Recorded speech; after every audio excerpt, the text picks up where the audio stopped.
O episódio de hoje pode ser desconfortável, pode gerar-te incómodo e podes até não conseguir assistir até ao final.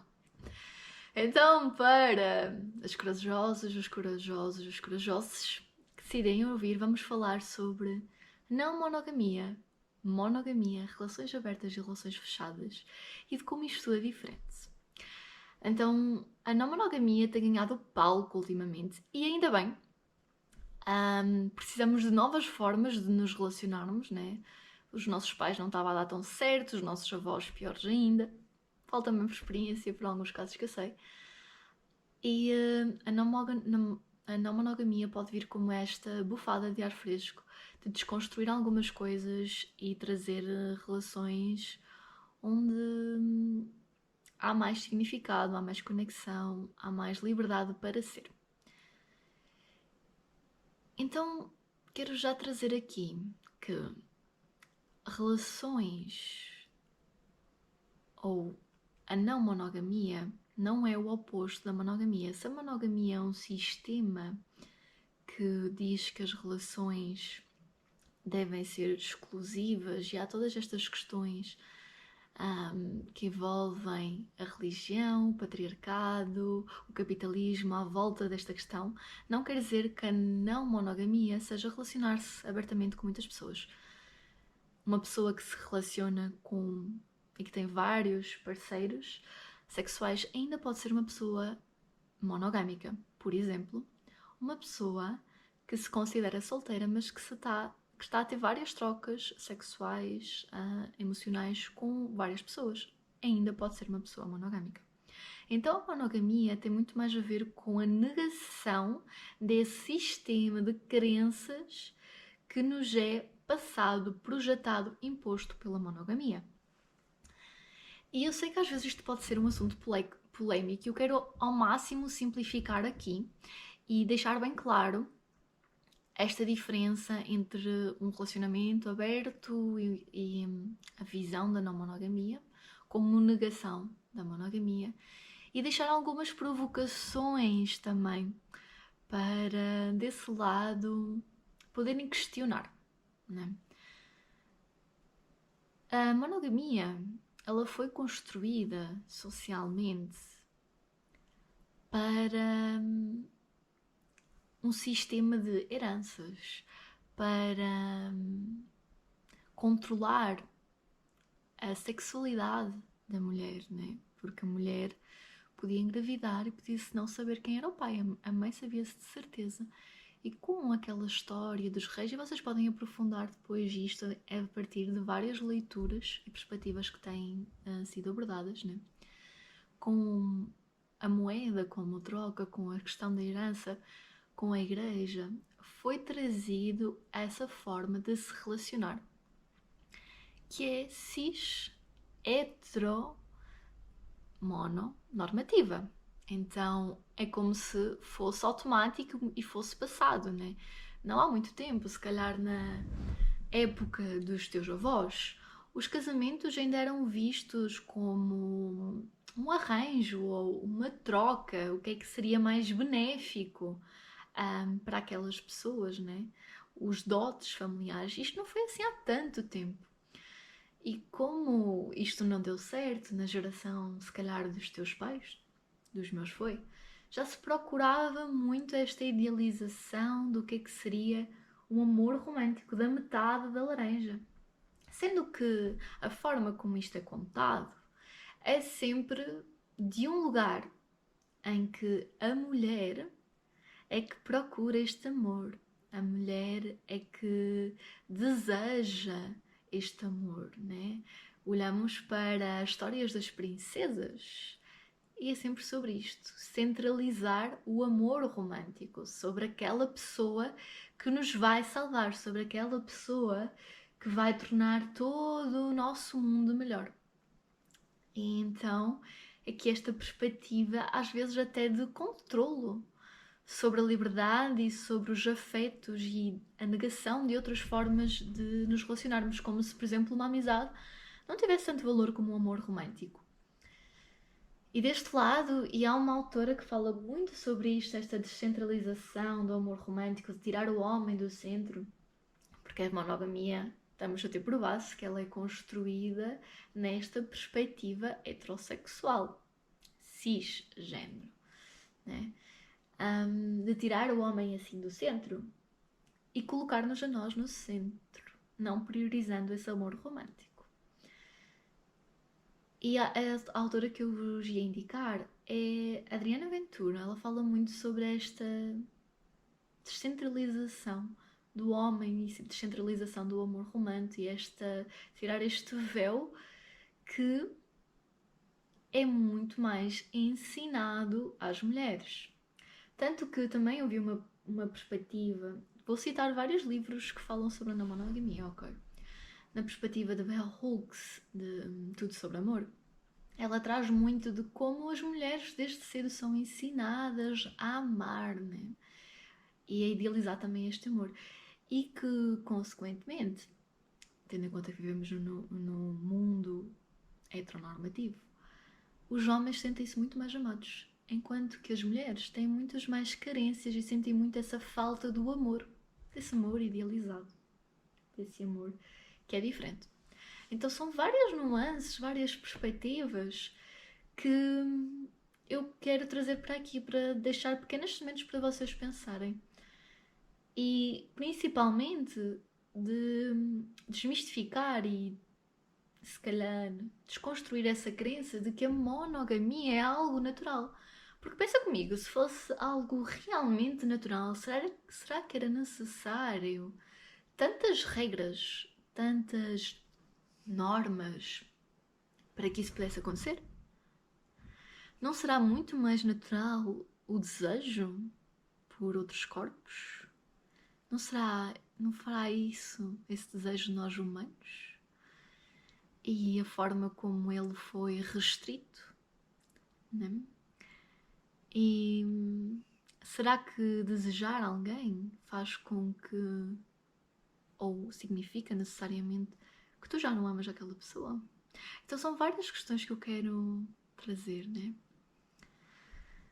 O que é que eu vejo também a acontecer e a ser falado, né? As relações não monos, muitas vezes as pessoas associam, ou uma pessoa que é não mono, não são as relações que são não monogâmicas, né? As relações podem ser abertas, fechadas, pode haver uma anarquia relacional, mas a pessoa é não mono ou vive em relações monogâmicas porque foi assim que foi ensinada.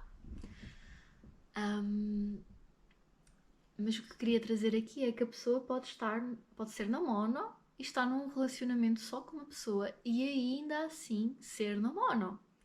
Porque tem a ver com esta desconstrução daquilo que nos foi ensinado como a única forma de nos relacionar, né? Porque a Igreja Católica também trouxe muito esta negação daquilo que são os desejos, daquilo que é o prazer, né? Visto como errado, como impuro, como pecado. Então existem muitas crenças e muitas camadas na não monogamia, né? E estando numa relação só com uma pessoa, ainda assim tu podes descobrir-te não mono e ir trazendo essas camadas para serem trabalhadas, né? Uma delas, uma das primeiríssimas camadas, é perceber que aquele relacionamento é de igual para igual. Porque lembrem-se, monogamia foi construída, monogamia como um sistema imposto pela patriarcal, capitalista, religioso, há uns tempos atrás, se calhar não muitos, na época da minha avó, né? A mulher era submissa ao homem. Então, igualdade é como uma primeira camada na não monogamia. Depois temos as pessoas terem a autorresponsabilidade e o autocuidado radical com os seus sentimentos, com as suas expectativas também, esta comunicação a ser necessária.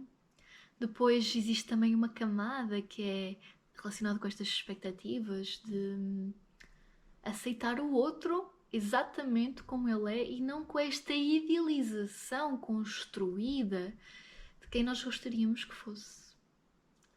E só depois, assim, destas camadas, e provavelmente eu estou-me a esquecer de algumas, mas estas são bem importantes, é que podemos pensar na liberdade para o outro se relacionar com outras pessoas. E tendo em conta que é um processo que tem que ser vivencial, não é teórico. Porque é quando estamos a viver e quando a outra pessoa se está a relacionar emocionalmente, sexualmente, romanticamente com outras pessoas, que nós vamos perceber tudo que estamos a sentir. E vamos perceber como algumas crenças estão bem enraizadas, né? Com a crença de nos sentirmos especiais, de nos sentirmos únicos, de sermos a metade da laranja desta pessoa, né? E desses desejos todos e desses medos também ligados ao abandono, ligados à rejeição. E quero fazer também uma observação aqui do lugar de fala que eu trago, né?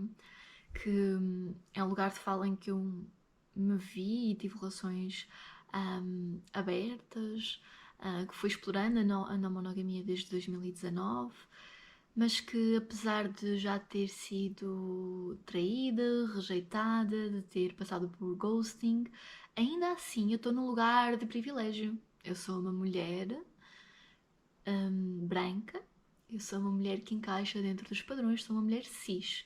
Então, estas coisas é preciso ter em conta porque viver a não monogamia não é igual para toda a gente. E alguém que não entra dentro do padrão, alguém que não tem um corpo ou uma imagem dita como desejável e apelativa, não vive da mesma forma este desejo de ser única. Então é preciso também ter em conta estas nuances. Mas desta questão da liberdade, eu queria vos ler uma pequenininha parte de um poema da Jani Nunes. Ela é uma grande autora, ela é psicóloga indígena, então ela traz muito esta visão que já existia e que a não monogamia não é algo novo, mas foi algo que foi roubado das comunidades, né? Retirado das comunidades quando veio esta questão da igreja, do capitalismo. Então é muito bom ler. Ela tem um livro que se chama Descolonizando Afetos. Né? Também existe a Brigitte Vasalo, que traz muito esta visão de uma mulher. Eu não sei se ela é lésbica ou se ela é bissexual, mas eu acho que ela é lésbica. Mas desta visão de se relacionar homossexualmente, né? Porque lembrem-se, monogamia heteronormativa, né? A família como centro, o homem e a mulher, a família como centro económico também. Então, várias camadas. Vamos ver se ainda estão aí ou como é que a vossa cabecinha já está a borbulhar. Então, a Jani Nunes, neste Felizes por Enquanto, que é um livro só de poemas e que fala muito deste amor livre e desta desconstrução, ela traz assim: até se promete amar o outro na dor e na doença, né? Quando é que se diz isto? Onde é que se traz como oficial uma relação, como válida uma relação? E depois ela traz assim: né? Até se promete amar o outro na dor e na doença. Quero ver é amar na liberdade. Profundo, toca, traz muitas verdades, né? E ainda nesta questão, né, do desejo e na liberdade, e que a liberdade toca neste desejo de sentirmos atração com os outros e de como às vezes se abre a relação para se envolver sexualmente, mas emocionalmente não se pode, né? Já é considerado traição em alguns casos, nestas questões da relação aberta, mas como às vezes este desejo, que pode ser ainda dentro de uma relação fechada, o desejo sexual, ou nessa relação aberta em que há liberdade emocional, mas já o desejo de se conectar emocionalmente, às vezes é visto como traição. E eu questiono, porquê é que isso é visto como traição, mas o abandono emocional dentro da relação não é visto como traição? e do tempo para digerir isto, né? Porque o que vemos muitas vezes já acontecer nas relações é esse abandono emocional dentro da própria relação. E isso não é visto como traição, é visto como aceitável. E porquê é que o desejo, que é algo tão humano, é visto como uma traição?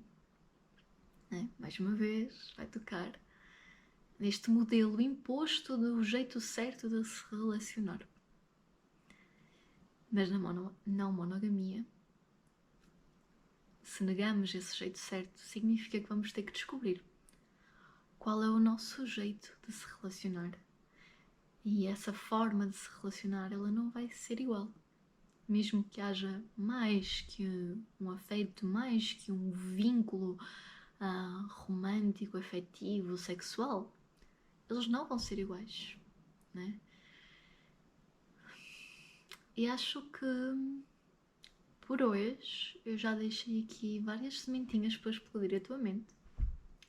Queria só deixar claro então que a não monogamia não é o mesmo com o relacionamento aberto, que a não monogamia pode ser vivida apenas com uma pessoa, e ainda assim as pessoas daquela relação serem a não mono, e que muitas vezes em relações ditas como abertas e livres ainda existe muitas nuances de monogamia, né? Nós crescemos num sistema que nos ensinou durante muito tempo, educou-nos muito bem a ver as coisas dessa perspectiva. Então, bora desconstruir. Se alguma coisa te tocou, diz-me, manda-me mensagem, escreve-me. Eu sou apaixonada por este tema e estou muito feliz por trazer e estar a vivenciá-lo assim, de uma forma mais profunda novamente. Então é isso. Um beijo e até um próximo episódio.